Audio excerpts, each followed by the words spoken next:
உங்கள் சத்யாவில் குளு குளு ஏசி ஆஃபர். திருப்பூரில் திருமணமான 4 மாதத்தில் கர்ப்பிணியான காதல் மனைவியை அடித்துக் கொன்று தொழிலாளி தற்கொலை செய்து கொண்ட சம்பவம் பெரும் சோகத்தை ஏற்படுத்தியுள்ளது. தஞ்சை மாவட்டம் கும்பகோணம் அருகே உள்ள அம்பாசமுத்திரத்தைச் சேர்ந்தவர் முருகானந்தம். அவருடைய மகன் சரவணகுமார் 9ஆம் வகுப்பு வரை படித்துள்ளார்.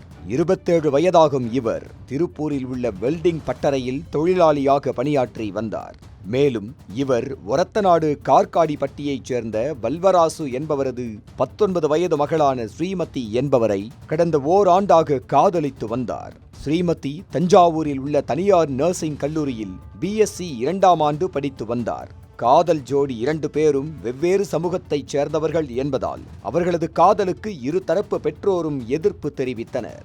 இருப்பினும் அவர்கள் சமாதானமாகி கடந்த 4 மாதங்களுக்கு முன்புதான் நண்பர்கள் திருமணம் செய்து வைத்தனர். திருமணத்திற்கு பிறகு சரவணகுமார் திருப்பூர் கருமாரம்பாளையம் மூகாம்பிகை நகர் 2வது வீதியில் வாடகைக்கு வீடு எடுத்தார்.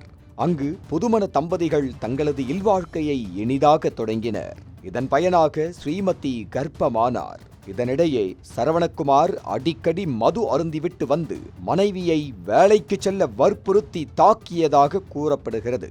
இதனால் ஏற்பட்ட கருத்து வேறுபாடு காரணமாக ஸ்ரீமதி சில நாட்கள் தனது தாய் வீட்டில் தங்கியிருந்தார். பின்னர் சமரசம் செய்யப்பட்டதை தொடர்ந்து மீண்டும் திருப்பூரில் கணவருடன் வசிக்க தொடங்கியதாக தகவல்கள் தெரிவிக்கின்றன.